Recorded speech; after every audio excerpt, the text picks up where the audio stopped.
भगवान तुकाराम जी कह रहे भगवान अपने भक्त को प्रपंच नहीं देते हैं, वो मांगे भी तो नहीं देते हैं। जिन महापुरुष की बात हो रही, सदैव भगवान के धाम गए, कभी कभी आते थे घर में तो कुछ खाने के लिए नहीं होता था, पत्नी भी थी, परिवार, लेकिन खाने को भी नहीं होता। तो कह रहे ना भगवान अपने भक्त को प्रपंच नहीं देते, झंझटों से अलग रखते हैं।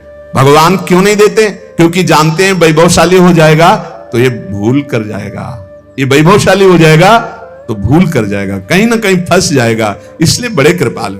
और गुणवती स्त्री इसलिए नहीं दिया कि आसक्ति हो जाएगी, बहुत कठोर स्वभाव की थी, बहुत कठोर स्वभाव की, इसलिए कर्कशा स्त्री दी। तुकाराम जी के वैभव ले दिया कि फंस ना जाए, कितने कृपालु हैं। ऐसे सुदामा जी ने भी जब चले भगवान तो ऐसे चले थे, तो सोचा कुछ असरफियां तो लिए ही होंगे, तो कुछ जाके अन्नादि खरीद के पत्नी को दे देंगे कि भाई लोग द्वारिका गए थे तो 10-5 दिन का भोजन तो हो ही जाएगा।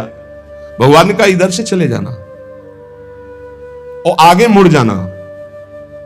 सुदामा जी ने कहा हमें पता है हम आए हैं, जाओ आप, हमें पता है, हम सब कपड़े और उतरा लिए थे जो पहनाए थे ना राज परिवार के कपड़े, वही पुरानी लटी फटी, कि रास्ते में कोई आपको परेशान न करे। से बोले हाँ बड़ी कृपा है। और एकांत में जाके बहुत आनंदित थे कि मेरा मित्र कितना कृपालु है, एक भी पैसा नहीं दिया कि ये कहीं दरिद्र सुदामा धन आदि के लोभ में आकर मेरा चिंतन न छोड़ दे, मेरा मित्र कितना कृपालु। गदगद होते हुए जब पहुंचे तो फिर दिखाओ इसे, जैसे द्वारिकापुरी। बोले हमें लग रहा है कि हम रास्ता भूल गए, फिर आए। बोले भैया ये नगरी कौन सी? बोले सुदामापुरी। द्वारिकापुरी नहीं, वो तो बहुत अच्छी।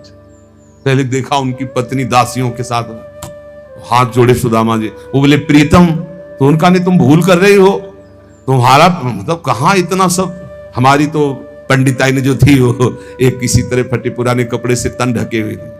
तब उन्होंने कहा प्रभु आप द्वारिका गए थे, वो सब द्वारिका आदि। तो उनका अच्छा ऐसी लीला है, फिर भी मैं स्वीकार नहीं करूंगा, तुम्हारे अंदर है तो तुम इसको भोगो, मैं तो भिक्षावृत्ति से ही अपने श्री कृष्ण का चिंतन करते हुए जीवन व्यतीत कर। सुदामा जी ने सुदामापुरी का भोग नहीं किया, वो वैसे ही भिक्षा को जाते थे, जो मिलता तो पाते नहीं, तो ऐसे निरंतर कृष्णाकार। तो ये श्री तुकाराम जी कह रहे मुझे ये प्रपंच वैभव इसलिए नहीं दिया कि कहीं से गर्व ना हो जाए, कहीं ये मेरे को भूल ना जाए, और कर्कशा पत्नी इसलिए दी कि कहीं आसक्ति ना हो जाए। मेरा कितना कृपालु विठ्ठल है,